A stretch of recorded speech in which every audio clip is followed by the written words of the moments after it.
Audience ఎన్ని expectations పెట్టుకున్నా ఈ డైరెక్టర్స్ మాత్రం ఎప్పటికీ దొరకరు మావా. అందరికి నమస్తే మావా. ఈ రోజు టాపిక్ ఏంటంటే ఆడియన్స్ పెట్టుకున్న హైప్ అండ్ ఎక్స్పెక్టేషన్స్ ని మ్యాచ్ చేయలేక దొరికిపోయిన డైరెక్టర్స్, ఫెయిల్ అయిన డైరెక్టర్స్ ఎవరు, అండ్ ఆడియన్స్ ఎంత హై ఎక్స్పెక్టేషన్స్ పెట్టుకున్నా వాళ్ళని అసలు డిసప్పాయింట్ చేయకుండా ఉన్న డైరెక్టర్స్ ఎవరు అనేది ఈ వీడియోలో చూద్దాం. చిన్న రిక్వెస్ట్ మావా, వీడియో చాలా ఇంట్రెస్టింగ్ ఉంటుంది, ఎవరు కూడా స్కిప్ చేయకండి. ఇంకా స్టార్ట్ చేసేద్దాం. ఫస్ట్, ఆడియన్స్ ఎక్స్పెక్టేషన్స్ మ్యాచ్ చేయలేక దొరికిపోయిన డైరెక్టర్స్. ఈ లిస్ట్ లో ఫస్ట్ ఉండేది డైరెక్టర్ శంకర్ గారు. శంకర్ గారు అయితే 2.0తో ఆడియన్స్ ఎక్స్పెక్టేషన్స్ ని మ్యాచ్ చేయలేక దొరికిపోయారు. ఎందుకంటే 2.0కి మామూలుగా లేవు హైప్ అండ్ ఎక్స్పెక్టేషన్స్. అయితే ఇండియాలో ప్రతి ఒక్కరు కూడా ఎంతో ఎగర్ గా వెయిట్ చేశారు ఆ సినిమా కోసం. ఎందుకంటే ఆయన తీసిన రోబో సినిమా చాలా పెద్ద హిట్ అయింది. అసలు AI VFX అంటే తెలియని రోజుల్లోనే ఆ రేంజ్ విజువల్స్ ని చూపించారు శంకర్ గారు. మరి అలాంటి ఎపిక్ సినిమా తీసిన శంకర్ గారు నుంచి ఈ 2.0 మూవీ రావడంతో ఆడియన్స్ అందరూ కూడా ఘోరంగా డిసప్పాయింట్ అయిపోయారు. 2.0తో ఆడియన్స్ ఎక్స్పెక్టేషన్స్ ని మ్యాచ్ చేసి ఉంటే కనుక ఈ రోజు శంకర్ గారు ఇండియాస్ బిగ్గెస్ట్ డైరెక్టర్ ఉండేవారు. మీలో రోబో మూవీ అంటే ఎంతమందికి ఇష్టమో కామెంట్ చేయండి మావా.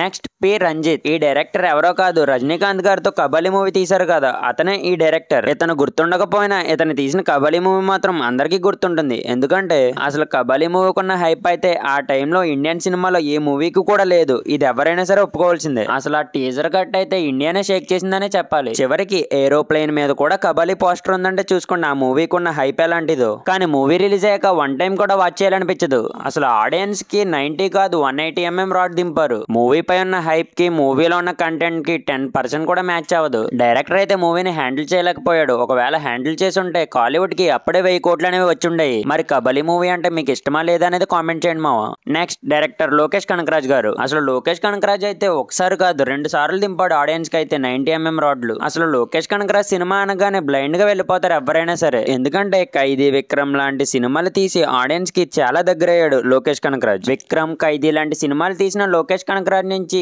ఈ లియో మూవీని అయితే ఎక్స్పెక్ట్ చేయలేదు ఆడియన్స్. లియోతో డిసప్పాయింట్ చేశాడని తెలిసినా సరే కూలీ మూవీపై ఫుల్ హైప్ అండ్ ఎక్స్పెక్టేషన్స్ అనేవి పెట్టుకున్నారు. అది కూడా మామూలుగా కాదు. అవతల బాలీవుడ్ మూవీ వార్ 2 వస్తున్నా సరే లోకేష్ కనకరాజ్ డిసప్పాయింట్ చేయడనే నమ్మకంతోనే ఉన్నారు ఆడియన్స్ అందరూ కూడా. బట్ ఈ కూలీ మూవీతో కూడా ఆడియన్స్ అందరినీ కూడా చాలా డిసప్పాయింట్ చేశాడు లోకేష్ కనకరాజ్. నాకు తెలిసి లోకేష్ కనకరాజ్ మిస్టేక్ అయితే ఇందులో ఏం లేదు. ఎందుకంటే ఆడియన్స్ అనవసరంగా ఎల్సీకి కూలీ మూవీకి కనెక్షన్ ఉందని అనవసరంగా ఎక్స్పెక్టేషన్స్ పెంచుకున్నారేమో అనిపిస్తుంది. మరి మీ ఒపీనియన్ ఏంటో కామెంట్ చేయండి మావా. నెక్స్ట్, ఇప్పుడు ఆడియన్స్ ఎన్ని ఎక్స్పెక్టేషన్స్ పెట్టుకున్నా వాళ్ళని అసలు డిసప్పాయింట్ చేయని డైరెక్టర్స్ ఎవరో చూద్దాం. ఫస్ట్, సందీప్ రెడ్డి వంగ. అదేంటి సందీప్ రెడ్డి వంగ తీసిన 2 సినిమాలే కదా అని మీరు అనుకోవచ్చు. తీసిన 2 సినిమాలతోనే ఆడియన్స్ అందరికీ కూడా ఫుల్ గా కనెక్ట్ అయిపోయాడు మావా సందీప్ రెడ్డి వంగ. ఎందుకంటే సందీప్ రెడ్డి వంగ తీసిన సినిమాలు ఆడియన్స్ ఎవరిని కూడా డిసప్పాయింట్ అనేవి చేయలేదు. సందీప్ రెడ్డి వంగ సినిమాస్ లో కొన్ని షార్ట్స్ ఉంటే అవి సందీప్ రెడ్డి వంగ తప్ప ఇంకెవ్వరు తీయలేరు అనేలా ఉంటాయి. అందుకే ఆడియన్స్ కి సందీప్ రెడ్డి వంగ డిసప్పాయింట్ చేయడం అనే నమ్మకం. మీలో స్పిరిట్ కోసం ఎంతమంది వెయిట్ చేస్తున్నారో కామెంట్ చేయండి మావా. నెక్స్ట్,